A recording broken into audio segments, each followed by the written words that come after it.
Analisar uma ação, de fato, não é uma tarefa simples, né? A gente tem que levar muitas coisas em consideração, tem que agrupar um grande conjunto de informações.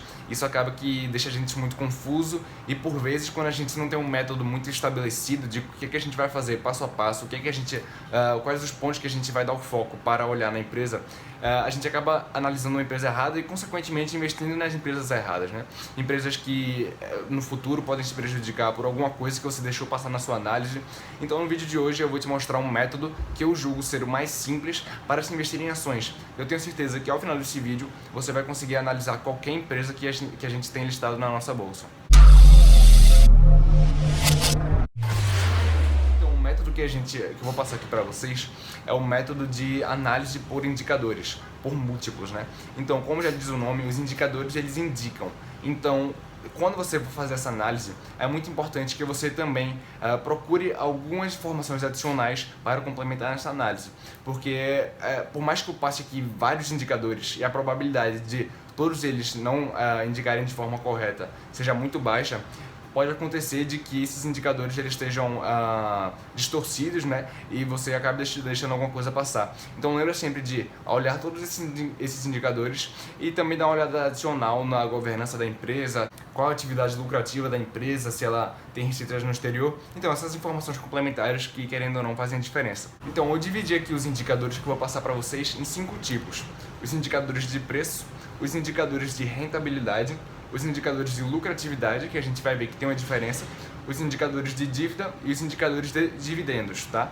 Então, antes de a gente passar para o conteúdo em si, eu gostaria de te convidar a se inscrever aqui no canal e, se possível, deixar um like aqui no vídeo, beleza? Nos tempos de crise que a gente está vivendo hoje, eu dou uma certa prioridade na minha análise para os indicadores de dívida e os indicadores de lucratividade, que são o terceiro e o quarto aqui dessa lista. Então presta um pouco mais de atenção nesses, que se você conseguir encaixar isso na sua análise nos dias de hoje, você vai ter ainda assim mais efetividade. Bom, então começando pelos indicadores de preço, né? Os indicadores de preço eles vão indicar nada mais, nada menos do que se a empresa está cara ou barata, ou pelo menos vão tentar indicar isso.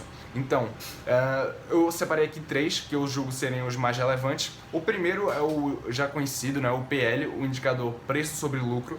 Como é que funciona esse indicador? A gente pega o preço da ação e divide pelo lucro por ação daquela empresa. Então, por exemplo, se a gente tem as ações de Itaúsa, vou ver só um exemplo aqui, tá? As ações de Itaúsa têm o preço de R$10 e tem um lucro por ação de R$2, as ações de Itaúsa vão ter um índice preço-lucro de 5, né? E então, o que é que eu julgo ser um preço-lucro bom? Eu julgo um indicador PL bom abaixo de 15, mas isso é bem individual e ele vai variar de setor para setor. O ideal dos indicadores é você pegar um indicador e comparar com todas aquelas outras empresas que estão listadas naquele mesmo setor. Então, o próximo indicador de preço é o preço sobre valor patrimonial. Então, é o preço da ação dividido pelo valor patrimonial daquela empresa por ação. Isso aí vai indicar, né, o quanto que está cotado o preço da ação em relação ao valor patrimonial, ao de fato quanto dinheiro a empresa tem no seu capital social. Depois que a gente teve essa grande queda na bolsa, a gente consegue identificar empresas que têm um preço sobre valor patrimonial menor que 1. Então vamos dar um exemplo. Uma empresa que tem um preço sobre valor patrimonial de 0,8 significa que você está pagando 80 centavos por algo que vale R$1, né? Que a empresa tem R$1 ali. E por último, indicador de preço, a gente tem o indicador Enterprise Value sobre EBITDA. Eu não vou explicar o que são esses conceitos agora, tá? Mas, de uma forma bem geral, o Enterprise Value nada mais é do que o valor de mercado da empresa somado com a dívida da empresa.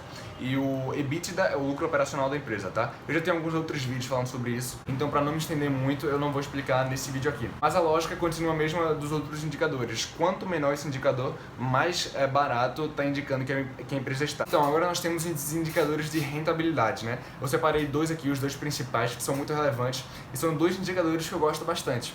O primeiro deles é o ROI, que é do inglês Return on Equity, que significa retorno sobre patrimônio líquido, né?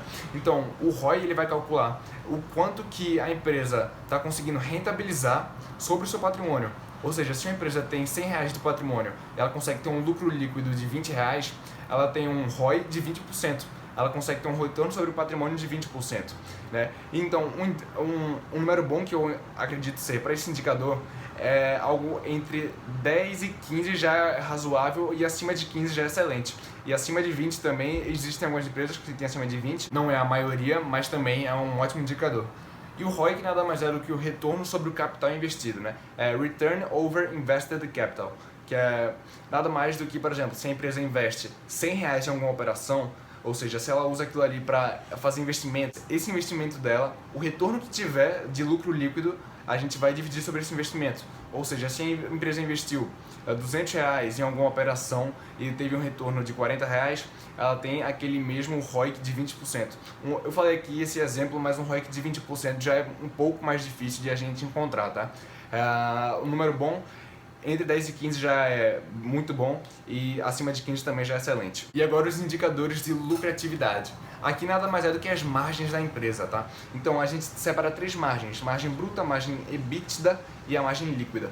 O que é uma margem? Vamos supor que a empresa ela tem uma receita, ou seja, o resultado de todas as vendas dela, de seus produtos e seus serviços, a receita dela. E depois dessa receita a gente vai abatendo alguns custos, né? Ou seja, a gente tem a receita, aí a gente tira imposto, tira custo. Quando chega lá no final a gente tem o lucro bruto. E aí, quando a gente divide o lucro bruto pela receita, a gente tem a margem bruta. Ou seja, se a empresa teve uma receita de R$100 e um lucro bruto de 20, a gente tem uma margem bruta de 20%, que é uma margem relativamente boa. E depois, né, de a gente tirar alguns custos operacionais, a gente chega no lucro operacional da empresa, que é o EBITDA, né? Então, dividindo o EBITDA pela receita, a gente tem a margem EBITDA. E depois, quando a gente chega no lucro líquido da empresa, ou seja, abatendo todos os custos que teve, chegando ali naquele lucro que vai entrar de fato no caixa da empresa, a gente divide esse lucro pela receita da empresa, a gente tem a margem líquida. Bom, um bom número para a margem líquida é que seja acima de 13%. Mas como eu falei lá no PL, é bem relativo, vai mudar de setor para setor, então é importante você analisar como um conjunto, tá? Mas é um número que na maioria dos casos é bem razoável. E agora chegando nos indicadores de dívida, como eu falei lá no início do vídeo, nos tempos de hoje, esses indicadores eles são extremamente relevantes, porque quando a gente passa por tempos de crise, as empresas que têm muita dívida, que estão muito alavancadas, que não têm posição em caixa, elas acabam ficando para trás, né? Ou se prejudicando bastante, ou até quebrando às vezes. Então, quando a gente vê uns indicadores de dívida, que eu vou passar aqui para vocês, que são muito sólidos, ou seja, que a empresa tem pouca dívida e que tem muito caixa, isso significa que a empresa está muito preparada para que haja uma crise. Então, é provável que, muito provável que, após essa crise, elas continuem seguindo em frente, afinal, elas estavam em uma posição muito confortável antes. Bom, eu destaquei 2 principais indicadores de dívida. O primeiro é a dívida líquida da empresa. O que é a dívida líquida? Somando toda a dívida bruta da empresa, ou seja, financiamentos, dívidas, empréstimos, e reduzindo o que ela tem em caixa, a gente tem a dívida líquida. Caixa nada mais é do que o dinheiro que a empresa tem no curto prazo, ou seja, que ela conseguiria abater algumas dívidas no curto prazo.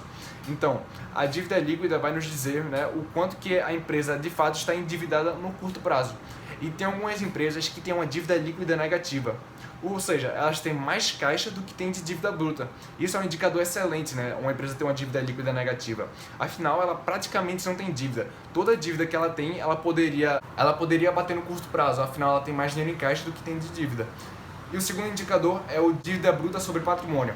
A gente vai calcular quanto que o patrimônio da empresa está endividado, né? Ou seja, a dívida bruta em relação ao patrimônio da empresa. Um indicador bom que a gente acha para isso é menor do que 0,8.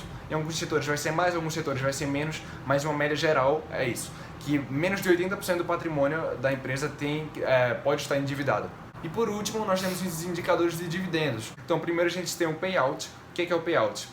Supondo que uma empresa tem um lucro de R$100. Desses R$100, ela decide distribuir R$50 para os seus acionistas em formato de dividendos. Logo, se ela distribui metade do que ela lucrou, ela tem um payout de 50%.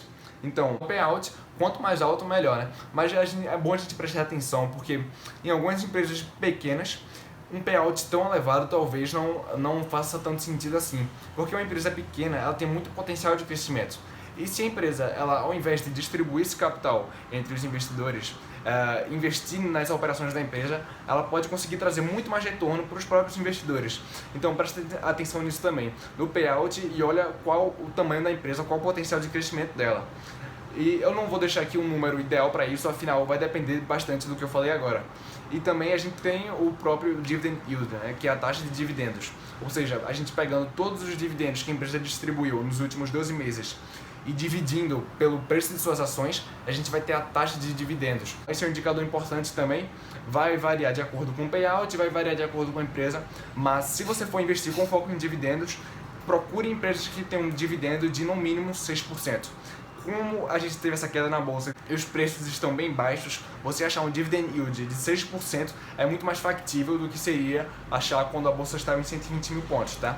Bom, embora eu tenha falado todos esses indicadores aqui e você se sinta um pouco na dificuldade de calcular isso tudo para analisar uma empresa, saiba que tem sites que disponibilizam todos esses indicadores já calculados de uma página só. Inclusive eu vou estar deixando aqui na descrição, um deles é o Fundamentos, a gente também tem o Status Invest e alguns outros, mas esses são os dois que eu conheço e são os que eu mais utilizo. Eu vou estar deixando aqui na descrição o site dos dois para caso você queira utilizá-los. E é importante também deixar claro, eu me sinto responsabilizado a fazer isso. Nesses tempos é muito importante a gente ter cautela, tá? Por mais que a gente tenha empresas sim que estão muito baratas, a gente não sabe até onde essa crise vai. Se você for investir, invista com cautela, tenha sempre a reserva em caixa. É bom também ter uma reserva em ouro, que eu investi em ouro, né? Inclusive investi em vídeo, vou estar deixando aqui em cima também. Então tenha calma nesse momento, não é pra entrar em 100% em renda variável, não é pra achar que... não é pra ser ganancioso agora, tá? É pra gente priorizar a sobrevivência, mas também já dá para começar a investir um pouco, mas sempre mantendo essa consciência de que é um momento difícil, de que as coisas podem piorar, ok? Então esse vídeo vai ficando por aqui, eu espero que você tenha gostado. Não se esqueça de deixar um like, não se esqueça de se inscrever no canal e até a próxima.